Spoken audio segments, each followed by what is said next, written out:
तो कैसे हो बच्चों। आज जो ये वीडियो रिकॉर्ड किया जा रहा है क्लास 10th के लिए है और बोर्ड पेपर कोई भी है, 10th है या 12th है, किस तरह से मैनेज करें अंतिम 10 दिन। अंतिम 10 दिन में क्या करना है, किस तरह से करना है, थोड़ा सा इसके बारे में हमें टिप्स पता रहे ताकि हम अच्छा रिजल्ट ला सकें और ख़ुद को दिखा सके कि मेरा क्या परफॉर्मेंस है। तो कुछ क्वेश्चन आएंगे और उन क्वेश्चनों का जवाब मैं अपने हिसाब से सेट करके जो मैंने रखा है वो मैं आप लोगों को बताऊंगा। चलो, तो पहला क्वेश्चन है, नंबर कैसे ज़्यादा बनाएं? नंबर कैसे ज़्यादा बनाएं। अभी आप लोगों ने त्रैमासिक दे दिया, अर्धवार्षिक दे दिया, वार्षिक दे दिया, विशेष जांच जिसको बोलते हैं। पता चल गया होगा कि हमारे अंदर कितना नॉलेज है, किस तरह हमने पढ़ाई की है। तो सबसे पहला काम ये है कि आप सेल्फ मोटिवेट रहिए।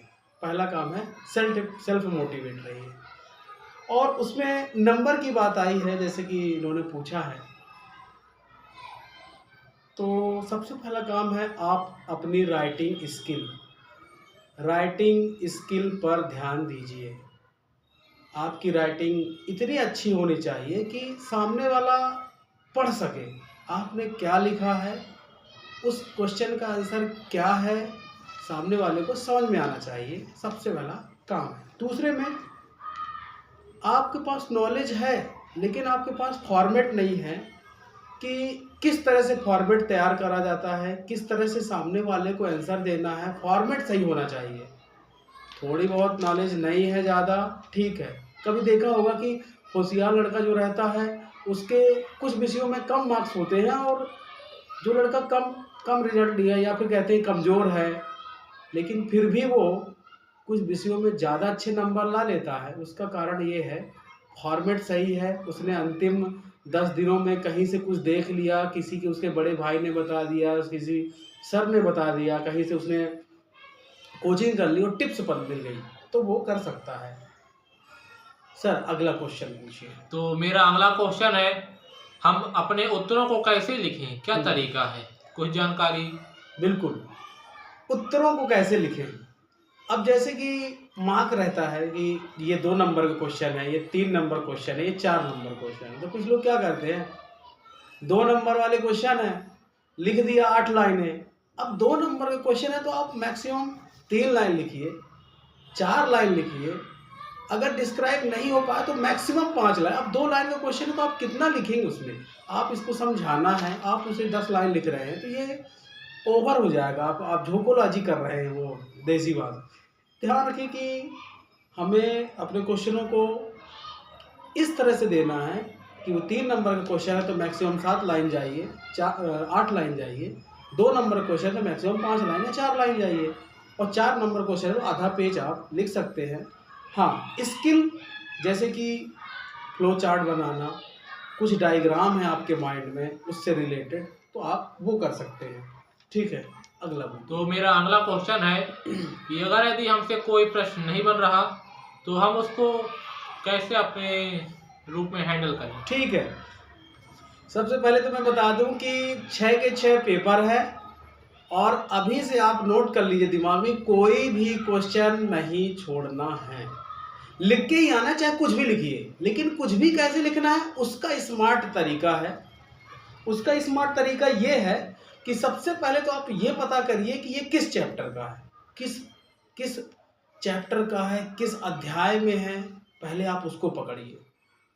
जब अध्याय और चैप्टर आप पकड़ लिए कि इस चैप्टर का है, इस पार्ट का है, तो फिर आप ये ध्यान रखिए कि ये किस टॉपिक का है। उस टॉपिक के बारे में थोड़ा सा रिकॉल करिए, क्योंकि पार्ट तो पढ़ा ही होगा ना लगभग, कि यह सारी किताबों के कम से कम ये तो पता रहे कि हाँ इस पार्ट में ये है। नहीं है तो आप 10 दिन में है, 10 दिन में पढ़ लीजिए, तो कम से कम कहानी तो पता रहेगी। और उसके अंदर आप पैराग्राफ लिख दीजिए, 2 4 6 लाइनें, जो भी आपको समझ में आती है उसी से रिलेटेड लिखिए। 100% मैं बता रहा हूँ, 2-4 नंबर तो वो आपको दे ही देगा। 2 नंबर 1.5 नंबर जितने का भी है आप कुछ तो लिखिए। हाँ, एक और इसमें टिप्स ये है, जो आपकी स्लो स्पीड है, स्लो स्पीड के कारण ये भी हो सकता है कि आपसे पेपर छूट जाए। लोगों से तो बन नहीं रहा इसलिए छोड़ रहे हैं, कुछ लोगों से तो बन रहा है लेकिन स्पीड स्लो है, तो उसका तरीका ये है, आप थोड़ा सा हैंड मूवमेंट अच्छा रखिए ताकि आपकी जो स्लो स्पीड है थोड़ा सा तेज रखें सर। तो मेरा अगला क्वेश्चन है, क्वेश्चन नंबर 4। कुछ ऐसा बताएं कि बच्चे सबसे ज़्यादा नंबर खींच सके। ठीक है, ये बहुत अच्छी स्ट्रेटजी। ये क्वेश्चन थोड़ा सा लॉन्ग, मतलब इसका डिस्क्रिप्शन लॉन्ग जाएगा, 5 मिनट लगेगा, लेकिन फिर भी आप इसे बनने इस वीडियो में मतलब सब बता दूंगा कि लगभग 90 नंबर 95 में आसपास अगर कोई गया है तो वो 100 क्यों नहीं जा रहा है, उसका तरीका। कट्स, सबसे पहले तो आप कट्स देखिए, क्या है थोड़ा सा हमसे कहीं गलत हुआ तो हमने उसे 2-3 लाइनों में काट दिया, ओवर राइटिंग हो जाती है। जो सामने वाला चेकर है, जो चेक करने वाला है, वो आपकी इन गलतियों में ज़्यादा इरिटेट हो जाएगा और आपको नंबर नहीं देगा। तो हो सकता है कि लिखा आपने बराबर है लेकिन आपने काटा पीटी कारण मतलब उसे ये दिखा दिया कि हमसे आता तो है लेकिन आपने ओवर राइटिंग कर दी, वो सामने दिखने लगेगा आपकी गलतियाँ क्या हैं। तो आपको काटा पीटी नहीं करनी है, काटना है आप सिंपल पेंसिल उठा करके एक सीधी लाइन से काट दीजिए। इन्होंने बोला नंबर कैसे लाएं या अच्छा, तो मैं बता रहा हूँ कुछ कीवर्ड है, टिप्स है कि आप जो भी आंसर लिखे हैं उनमें मोस्ट इम्पॉर्टेंट जो महत्वपूर्ण वर्ड आपने यूज किया या कोई लाइन अच्छी लिखी हुई है उसको पेंसिल से अंडरलाइन कर दीजिए। तो सामने जो चेकर है, चेक करने वाला है, वो आपकी अंडरलाइन पे फोकस रहेगा, अंडरलाइन पे फोकस रहेगा। तो हो सकता है कि वो आपको बहुत अच्छे मार्क्स दे दे और आप उन अंडरलाइन वाले शब्दों में बहुत अच्छा परफॉर्मेंस दिखाइए, मतलब यूज इस तरह से करिए कि सामने वाले को लगे कि ये बहुत अच्छा जानता है। दूसरा, जो शॉर्ट फॉर्म चलता है ना बिकॉज का, BCS, या फिर इक्वेशन में EQ और T की पावर N, बिटवीन में B और W लिख दिया, ऑब्लिक लगा कर बिटवीन हो गया, या फिर ETC कर दिया। सर आप इत्यादि लिखिए ना, वहाँ पे इंग्लिश में चल जाएगा लेकिन थोड़ा सा आप ETC यूज कर रहे हैं ना तो शॉर्ट फॉर्म से वो लोग थोड़ा सा माइंडली हो जाते हैं और आपको कम नंबर, 2 में 1.5 नंबर, 3 में 2 नंबर देना स्टार्ट करेंगे, आपके ऑलरेडी मार्क्स कम होने लगेंगे। दूसरा, मैथमेटिक्स में फाइनल आंसर आता है, आप उसको बॉक्स में बंद कर दीजिए और हैंस लिखिए, उसकी यूनिट लिखिए, जो भी यूनिट आई है यूनिट को बहुत अच्छे से लिखिए। ये नहीं कि आपने यूनिट ही छोड़ दी, अतः नहीं लिखा है, हैंस नहीं लिखा, खेल हो जाएगा आपके साथ सर। तो ध्यान रखना है, आंसर आया है, न्यूमेरिकल है, गणित का क्वेश्चन है, जहाँ पे आंसर आया उसे बॉक्स कर दीजिए, अतः लिखिए, यूनिट्स लिख दीजिए, ये परफॉर्मेंस आपको अच्छा रिजल्ट देगा। पूछिए सर अगला। मैं थोड़ा सा जानकारी अपनी तरफ से दे रहा हूँ। हाँ सर। कि गणित के हर एक क्वेश्चन के अंत में हमें आता लिखना ही है। बिल्कुल बिल्कुल, आपको आता लिखना ही है। नहीं लिख रहे हैं ना तो आप गणित में तो आप पूरे में पूरे मार्क्स नहीं लाएंगे, भले आपसे पूरे क्वेश्चन बनते हैं। जी हाँ ठीक है। इसमें अगला क्वेश्चन है मेरा, अगर यदि हिंदी में की बात करें तो कोई क्वेश्चन है मेरा 4 नंबर का। यस। तो हम उस 4 नंबर के क्वेश्चन में 4 नंबर कैसे प्राप्त करें? हिंदी का एक सेटअप है, जस्टिफाई, लेफ्ट साइड और राइट साइड की जो लाइनिंग एंडिंग है वो एकदम एक्यूरेट होनी चाहिए। कोई लाइन, दूसरी पहली लाइन यहाँ तक है, दूसरी लाइन थोड़ा सा आगे गई, तीसरी लाइन थोड़ा सा कम हो गई। तो जस्टिफाई का मतलब ये होता है, कंप्यूटर में देखा होगा कि जब भी बुकों में लिखा होता है तो लेफ्ट राइट और राइट साइड का जो हाशिया रहता है एकदम बराबर रहता है। जी एकदम बराबर रहता है। और दूसरा, राइटिंग में आपने जो डंडे खींचे हुए, पाई मात्रा चढ़ाई हुई है, वो आप उसे अवॉइड करिए कि वो डंडा सीधा ही जाए। छोटी की मात्रा या बड़ी की लगाना है या फिर बड़ा आ की मात्रा लगानी है, आपने थोड़ा डंडा तिरछा रखा हुआ है तो वो राइटिंग गड़बड़ाएगी, जिससे हो सकता है कि हिंदी में मार्क्स नहीं मिल सकते। हिंदी में मार्क्स यही कटे। मेरे ठीक ठाक नंबर थे तो जहाँ तक मुझे पता है। चलो और तो कुछ। अगला क्वेश्चन, हाँ, पढ़ने की तैयारी की क्या प्लानिंग रखें? प्लानिंग सबसे, ये अंतिम 10 दिन में ये आपके प्लानिंग ही बताएंगे कि आपका रिजल्ट अब कितना और अच्छा हो सकता है। अभी तक त्रैमासिक अर्धवार्षिक में जो आया अच्छी बात है, अंतिम प्लानिंग ही बेस्ट प्लानिंग होती है, वो भी लास्ट 10 डेज में। जो मैं बता रहा हूँ, सबसे पहला काम है, आप नया कुछ नहीं पढ़िए। आपने कभी उसे पढ़ रखा है तो आप रिवाइज करिए, याद कर लीजिए, लेकिन नया कुछ नहीं पढ़ना है। जो पढ़ना था पढ़ लिया, 10 दिन में क्या उखाड़ लेंगे, सिर्फ वो वाली बात है ना। तो आप सिर्फ ये करिए, पुराने पेपर 4 से 5 साल के पेपर तैयार कर लीजिए, अच्छे से टिक कर लीजिए अपनी कॉपी में, आप उन्हें याद कर लीजिए। उनकी जो भी आप जिस माध्यम से कॉपी है, कॉपी परीक्षा अध्ययन है, परीक्षा अध्ययन, परीक्षा बोध है, जो भी पहले से पढ़ रखी है तो पढ़िए, नहीं पढ़ रखा है तो रिवीजन ही करिए, और कुछ नहीं हो सकता। दूसरा, होम एग्जाम में कितने नंबर आते थे आपके, आप फेल हो गए कि पास हो गए, इसकी टेंशन न लीजिए। क्योंकि सबसे ज़्यादा काम व्यक्ति का ये है ना कि अपने आप को खुद को कमज़ोर समझ रहा है, टेंशन ले रहा है, बोर्ड पेपर है, अब क्या हुई, अब क्या होगा, 10 दिन में मैं क्या उखाड़ लूँगा। वहाँ से आपका डिमोटिवेशन आपको नंबर कम करेगा, रिजल्ट कम करेगा, तैयारी और प्लानिंग की सब खत्म हो जाएगा। तो आप प्लानिंग में पुराने साल के पेपर, होम एग्जाम के क्वेश्चन पेपर, त्रैमासिक अर्धवार्षिक विशेष जांच, टाइम टेबल, पढ़ने का समय, उठने का समय, खाने का समय, बिल्कुल आप ध्यान रखें किस टाइम पे क्या करना है। चलिए आप बताइए। तो छोटी सी बात, हमें कमजोर नहीं समझना है, यहाँ पे कमजोर नहीं ऐसा समझना है, बिल्कुल कमजोर नहीं समझना सीखने है। को मिला। बिल्कुल। तो इसी के साथ टाइम टेबल के बारे में जानकारी बता दी टाइम जाए। टेबल, ये मोस्टली मेरे स्टूडेंट में से कम 10 लोगों ने पूछ चुका है, 10 से 12 लोगों ने, कि टाइम टेबल करते हैं सेट, 3 दिन चलता है और खत्म हो जाती है प्लानिंग, खेल खत्म हो जाता है। सर टाइम टेबल के लिए ना आपको डिसिप्लिन होना पड़ेगा, अनुशासित होना पड़ेगा। अगर आप अनुशासित नहीं है, प्लानिंग कर लिए हैं, टाइम टेबल सेट कर लिया है, लेकिन आप उसमें खेल नहीं हो सकता है। तो मैं उसमें बता देता हूँ कुछ अपनी तरफ से।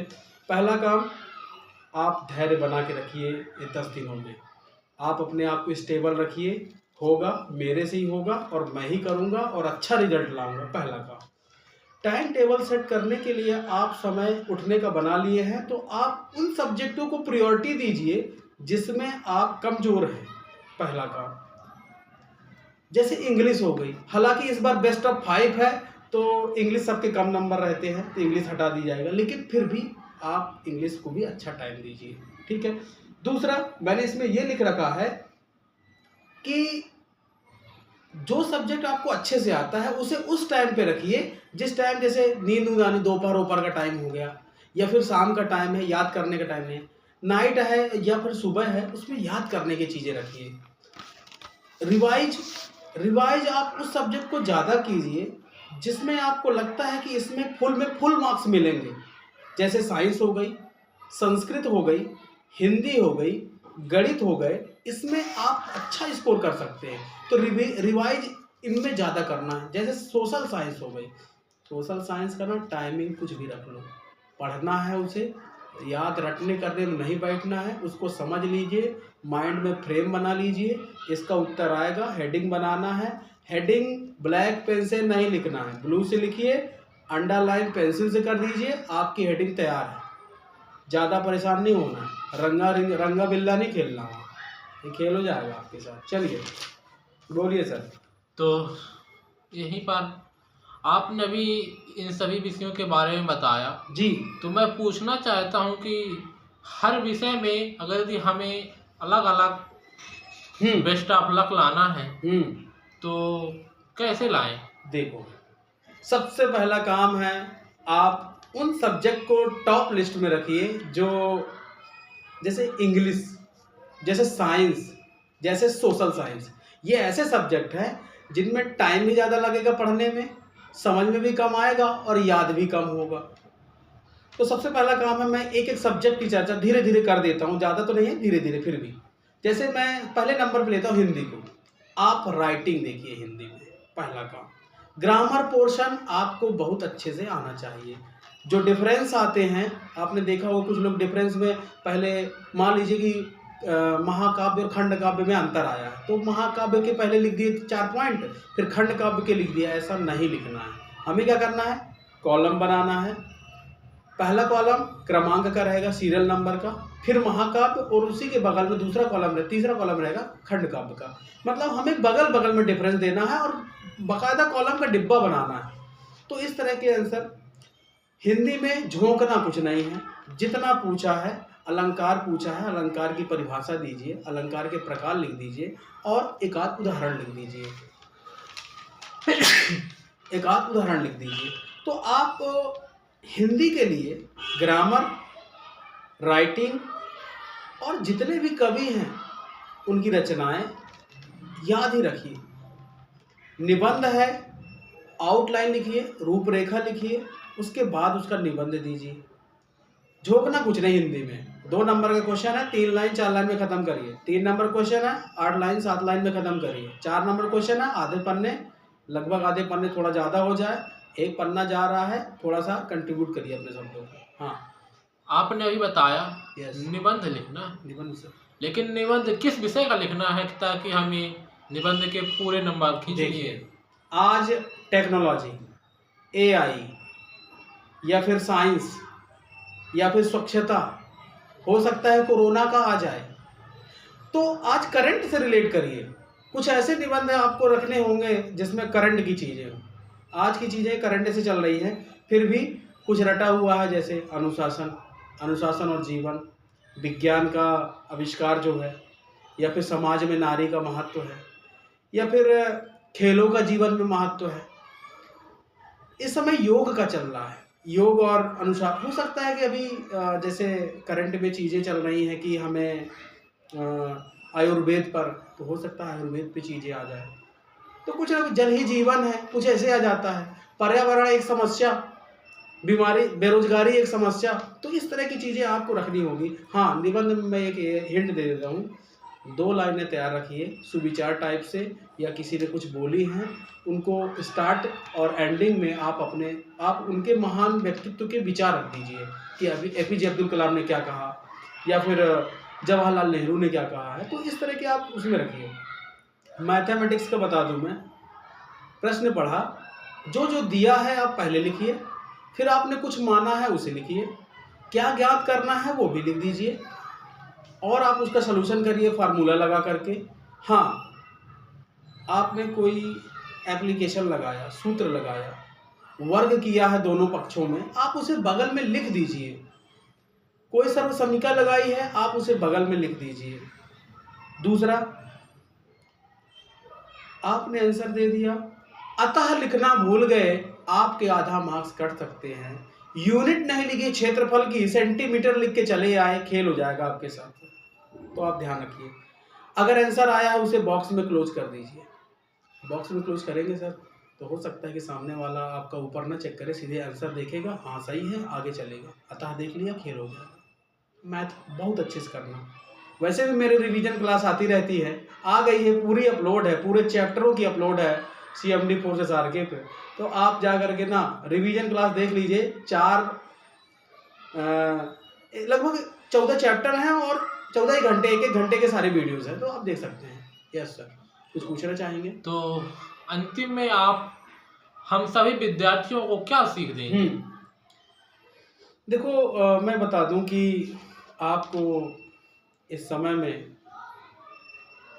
कोई कितना भी प्रेशराइज करे, आपको घबराना नहीं है। ये सबको डरा के हवा बना के रखा हुआ है, डरा के रखा हुआ, बोर्ड पेपर है, क्या करिए तो भाई ज़िंदगी क्या होगी, किस तरह से कर रहे हो। आप अपना शेड्यूल फिक्स करिए, अनुशासित रहिए, और हो सके तो आप अपने घर में ही मतलब रखिए, बाहर मत घूमिए, किसी ज़्यादा चौराहे में खड़े हैं। गांव के लड़के हैं ना, थोड़ा सा लापरवाही हो जाती है क्योंकि हैबिट में आ गई है, तो थोड़ा सा कंट्रोल करिए। 2-4 10 दिन 15 दिन की बात है, उसके बाद पेपर चलने लगेंगे तो आपको ज़्यादा भी मतलब नहीं रहेगा। और जो मैंने बताया कि अंतिम क्षण में आप अपने घर के किसी भी परिजन से, किसी भी व्यक्ति से, भाई बहन से, माता पिता से बहसबाजी ना करिए। न लड़ाई न झगड़ा, किसी चीज़ को लेकर के मेरे को नहीं दिया जा रहा है, उसको ज़्यादा दिया जा रहा है, मुझे जाना है, वहाँ जाना है, ये शादी बारात पार्टी। मतलब आप घर में अपने एग्जाम की फोकस करिए, टेंशन ना लीजिए। लड़ाई झगड़ा नहीं करना है, माइंड में फालतू लोड आता है, टेंशन आती है, पढ़ाई नहीं होती, 2-4 दिन के लिए यहाँ वहाँ हो जाता है सब सिस्टम। खाना संतुलित खाना है।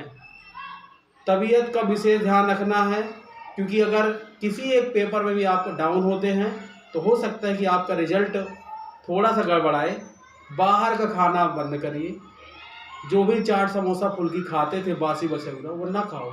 कुछ दिन के लिए माफ़ कर लो अपने आप को, तभी सही रखिए। प्राणायाम, योग है, ध्यान है, 2-4 मिनट आप अपने आप को सेटल रखिए। ये नहीं कि बस मनमानी चल रहा है, तबीयत बीच में हो गई जुकाम, हो गई गर्मी, हो गई खेल, हो गया, पेपर भी अच्छे दे लिए, निकेश से समझ में आ गया। थोड़ा सा अपने आप को समझ के रखिए। हो गया ना बंदा।